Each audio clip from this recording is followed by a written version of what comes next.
Merci Anne-Marie. J'ai envie de rajouter un R pour faire un peu le lien avec la campagne que nous sommes en train de vivre, la campagne sur l'écoute. Alors l'écoute, ça peut effectivement faire partie de la prière. Seulement, il n'y a pas le R. Alors j'ai pensé à l'instant à recueillement. Le recueillement pendant lequel on se tait, on fait silence. Recueillement, un R de plus, si vous voulez. Effectivement, c'est notre campagne de rentrée. Pour ceux qui ne le savent pas, nous apprenons à mieux écouter Dieu. Comment mieux écouter Dieu? Et donc c'est une autre prédication sur ce thème-là, que j'intitule « L'obéissance vaut mieux que les sacrifices » parce que c'est un des versets que nous lirons ensemble. Et je voudrais effectivement vous lire un texte qui est prévu effectivement dans notre programme de rentrée, 1 Samuel 18. Ce sont des textes historiques qu'on lit dans le livre de Samuel.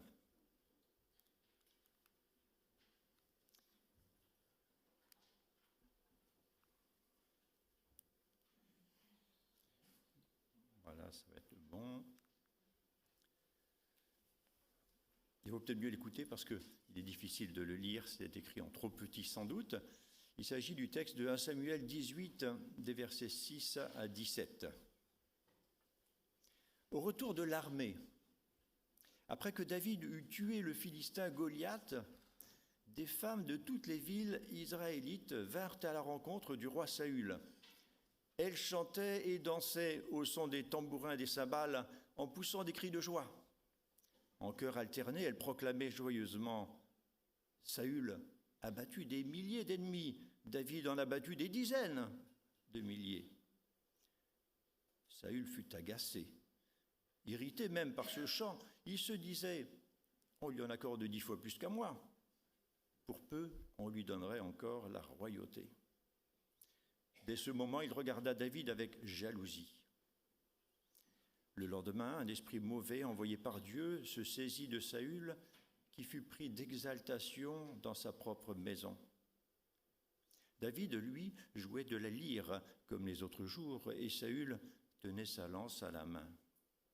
Soudain, il brandit sa lance en se disant « Je vais le clouer au mur !» Mais par 2 fois, David évita le coup. Saül eut peur de David, car il comprit que le Seigneur l'avait abandonné pour être avec David. C'est pourquoi il éloigna David de lui en le désignant comme chef d'un de ses régiments. Dès lors, David participa aux expéditions à la tête de sa troupe. Et à chaque fois, il rencontrait le succès, car le Seigneur était avec lui. Saül était effrayé lorsqu'il apprenait les grands succès de David. Par contre, les gens d'Israël et de Juda aimaient tous David, car c'était lui qui les commandait dans leurs expéditions. Saül se dit « Je ne veux pas me débarrasser moi-même de David. Ce sont les Philistins qui s'en chargeront. » Il s'adressa donc à David et lui dit « Voici ma fille aînée, Mérab, je te la donnerai pour épouse si tu te montres vaillant à mon service en participant aux guerres du Seigneur. » Prions le Seigneur. Seigneur, nous voulons être à ton écoute ce matin. Instruis-nous par ta parole, nous t'en prions. Amen.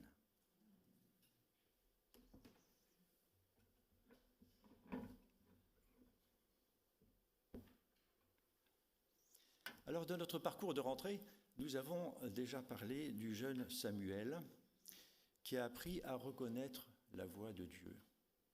Il a appris à écouter Dieu. Vous vous en souvenez? Enfant, il dormait dans le sanctuaire, non loin de Élie. Et puis, voilà, Dieu l'appelle. Et nous lisons ces histoires de Samuel et aujourd'hui de David et Saül dans ce beau livre de Samuel, comme un enseignement, au fond, un contraste entre 2 couples de personnages. L'un qui sait écouter, l'autre qui ne sait pas écouter.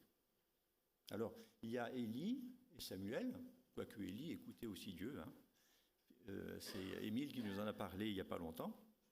Mais Élie et Samuel en contraste.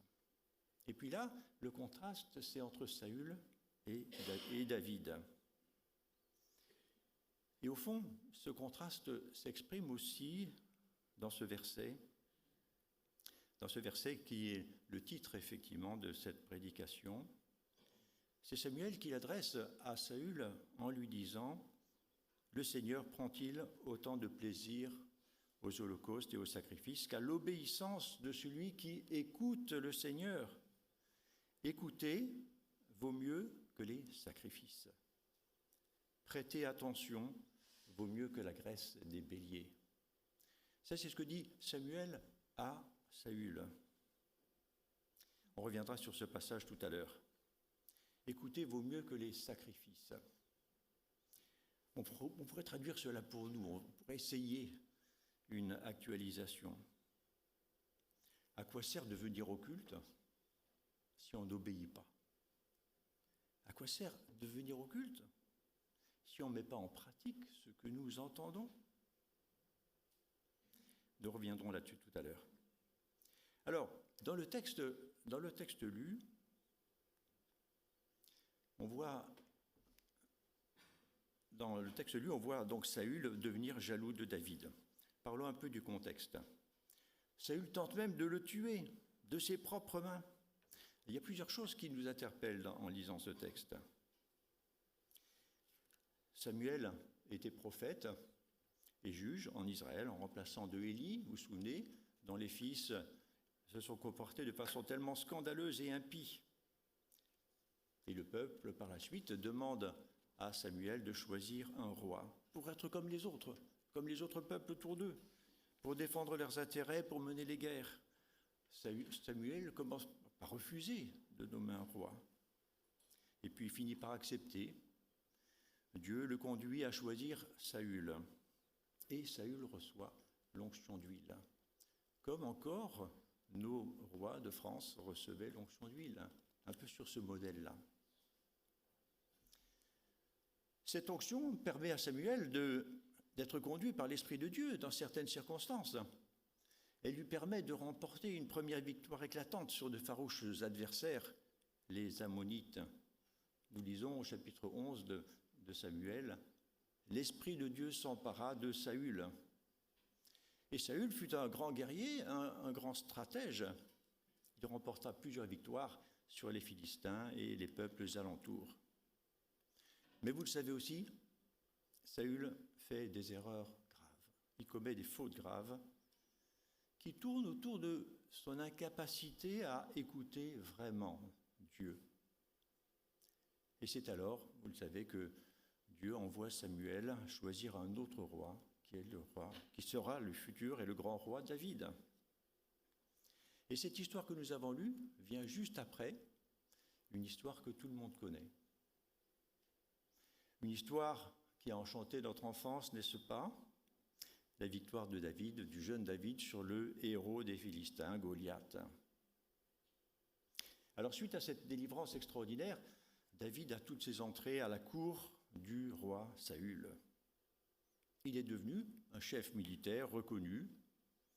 Et puis, dans ce texte, on lit que c'est aussi un musicien qui joue de la lyre. Il sait jouer de la musique. Il est en même temps artiste.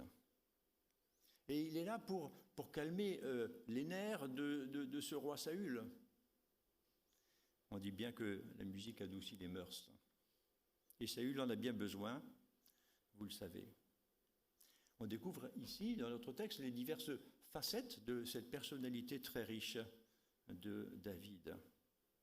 Bon guerrier, mais aussi artiste, musicien, poète. Comment ne pas être jaloux d'un tel personnage? D'autant que les femmes en raffolent. Ah, le roi le prend très mal, le roi Saül.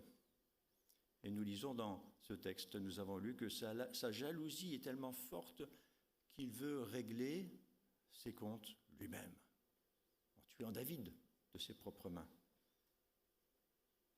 Alors j'aimerais qu'on creuse un peu justement la personnalité de ce roi. à la personnalité de Saül. Un petit peu sa psychologie, si on veut. Hein. Évidemment, je ne suis pas psychologue. Mais on va voir que sa psychologie n'est pas sans lien avec sa vie spirituelle. Examinons un peu l'évolution de l'état de Saül, de l'état d'esprit de Saül. Au début du chapitre, on ne l'a pas lu aujourd'hui, mais au verset 2, on voit que Saül prend David à sa cour en constatant que c'est un bon guerrier, après la victoire sur Goliath, bien sûr. On lit aussi que son fils Jonathan se prend d'amitié pour David. Et Saül le prend comme chef de guerre, comme d'autres chefs sans doute. Mais son succès commence à le gêner. Et nous avons lu que Saül devient très fâché. Un nouveau sentiment s'introduit, la jalousie. La jalousie. Oui, le regard des autres. Vous remarquez que c'est ça, la racine de la jalousie. C'est le regard, c'est la considération que les autres ont de lui. C'est un peu ça la racine de la jalousie. On est moins apprécié. Saül se sentait moins apprécié que David. Voilà, c'était très clair. Moins aimé que David. Et alors ça entraîne chez lui une crainte. La crainte de perdre son influence, de perdre son autorité,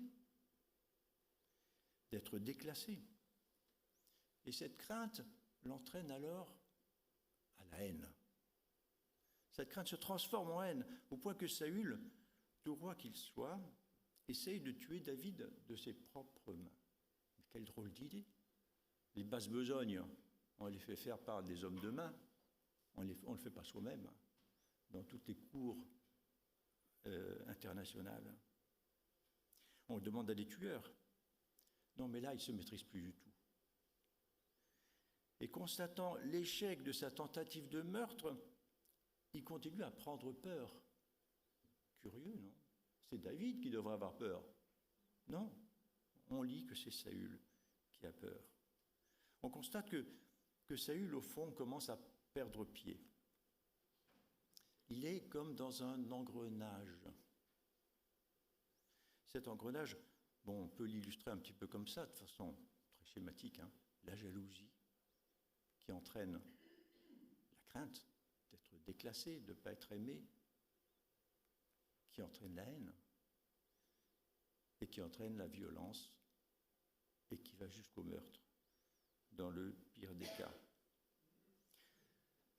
Alors cet enchaînement, au fond, c'est très... On le connaît, cet enchaînement. Cet enchaînement ne nous est pas totalement étranger.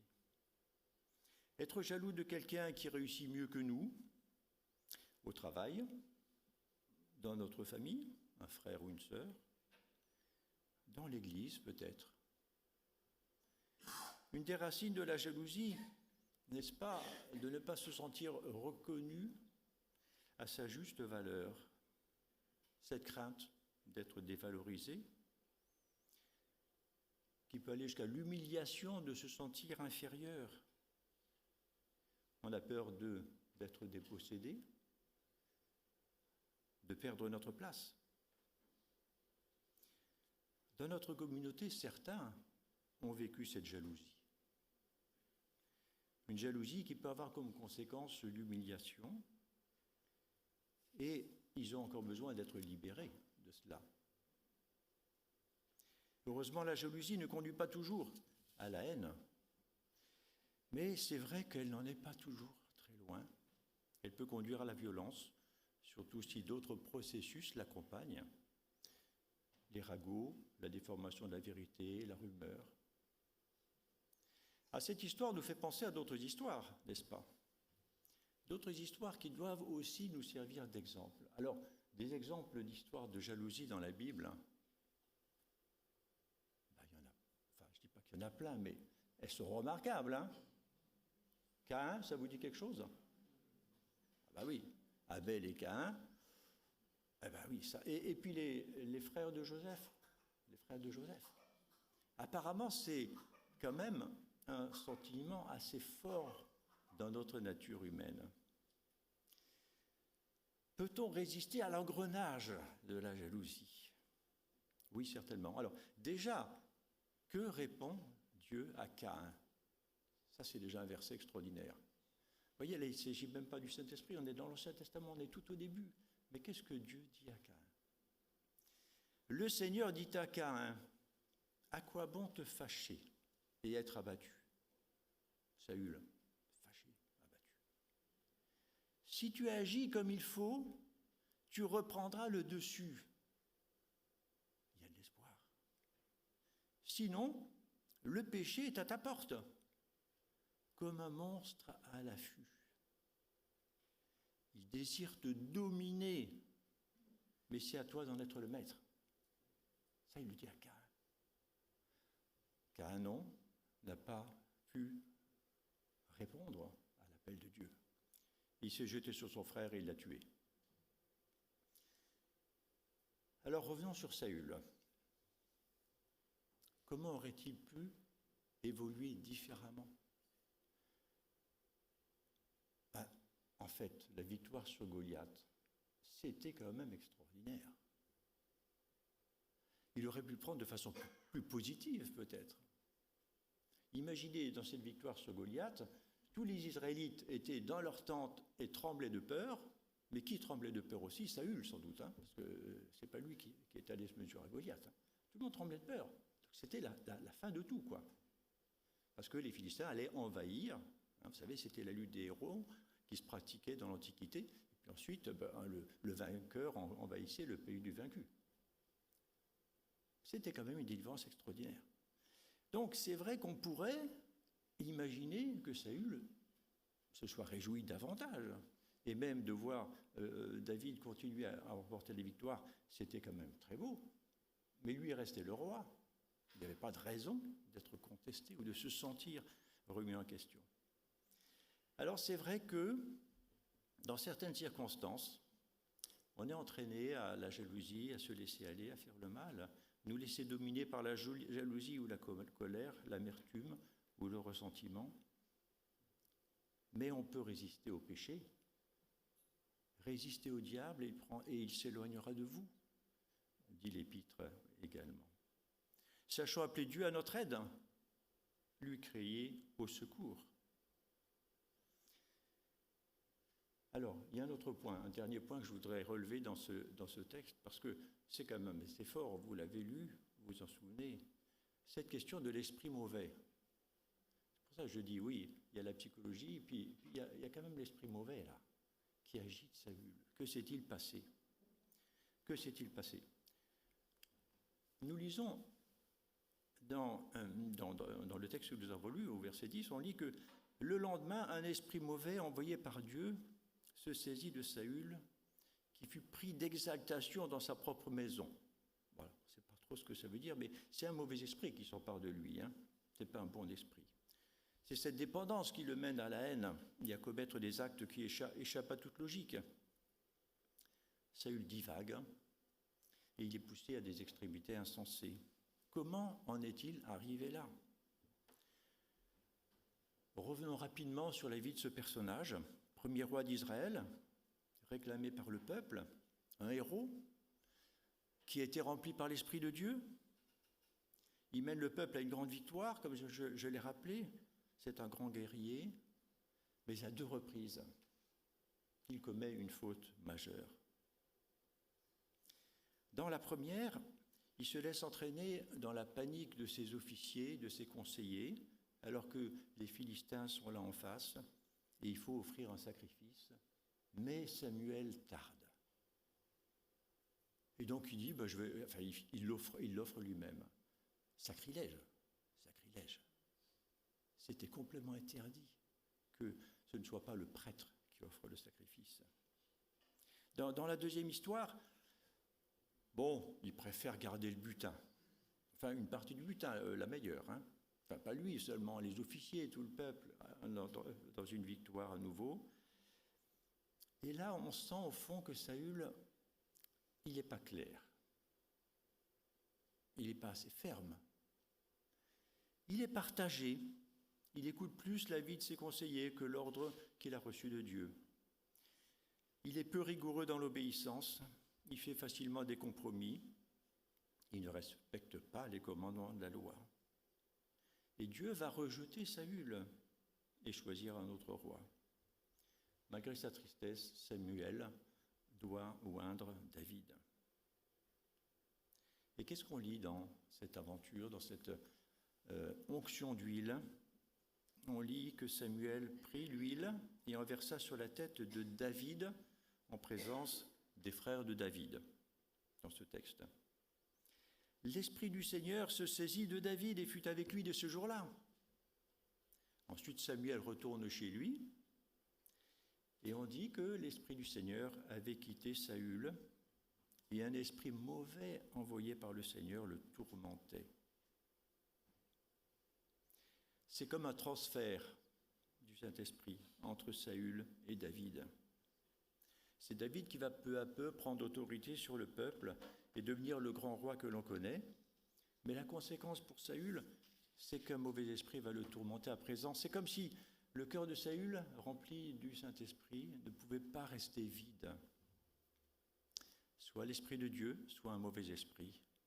Et les conséquences pour Saül sont dramatiques. Il ne se maîtrise plus. Il est tombé dans un engrenage. L'exemple de quelqu'un qui a beaucoup de dons, qui a des compétences, des qualités, qui part bien dans la vie et répond à l'appel de Dieu, mais qui ne prend pas le temps d'approfondir, qui reste superficiel, qui ne met pas en pratique ce qu'il a entendu. Il ne met pas en pratique ce qu'il a entendu. Et pour finir, il a gâché l'appel qu'il a reçu. Il finit tristement dans la jalousie, la crainte et la haine. L'Esprit de Dieu, c'est frappant de voir ce souffle de Dieu mentionné dans l'Ancien Testament à de nombreuses reprises, mais on en parle bien davantage encore dans le Nouveau Testament. Nous voyons qu'il peut se retirer, il s'est retiré de Saül, et qu'en est-il de nous, croyants? On lit beaucoup de recommandations, mais au fond, Dieu nous donne son esprit lorsque nous ouvrons notre cœur et nous le croyons en lui. C'est une grâce qu'il nous fait, mais nous devons lui donner toute la place. Et on lit aussi ce verset dans Éphésiens qui nous dit « N'attristez pas l'Esprit Saint de Dieu, n'attristez pas l'Esprit Saint de Dieu. Il est pour vous la marque personnelle attestant que le jour viendra où Dieu vous délivrera complètement du mal. » La désobéissance de Saül le conduit à ne plus être vêtu de l'Esprit. Nous devons rester à l'écoute de l'Esprit. À l'écoute de Dieu, comme cela nous est rappelé tout ce mois dans ce parcours de rentrée. Vous vous souvenez? Celui-ci est mon fils, écoutez-le. C'est la voix de Dieu au moment du baptême de Jésus, au moment de la transfiguration. Celui-ci est mon fils bien-aimé, écoutez-le. Écoutez pour obéir. C'est ce que disait aussi Samuel à Saül. Je prends plaisir à l'obéissance plus qu'au sacrifice, dit le Seigneur.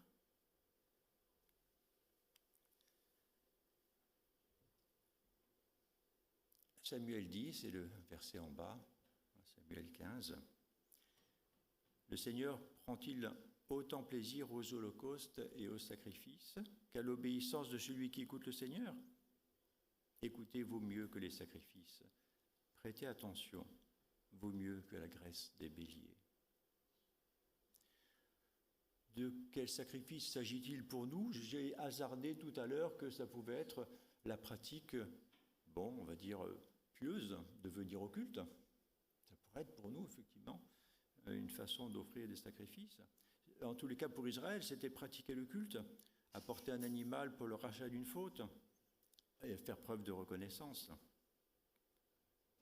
Pour nous, serait-ce venir au culte, écouter les prédications sur Internet, écouter beaucoup de bonnes paroles? C'est très bien de le faire, mais qu'est-ce que ça change dans notre vie? Dieu regarde au cœur et c'est toujours l'obéissance à sa parole qui prime. Alors à quelle décision cette écoute de Dieu, Cette écoute de sa parole va nous amener cette semaine, dans les semaines qui viennent. Et puis si nous nous sentons pris dans un engrenage, comme Saül, un engrenage dont nous ne nous sentons peut-être pas capables de sortir, n'hésitons pas à aller trouver un frère ou une sœur pour prier avec lui ou avec elle. N'hésitons pas à aller trouver le pasteur ou un ancien pour prier avec lui. Prions le Seigneur.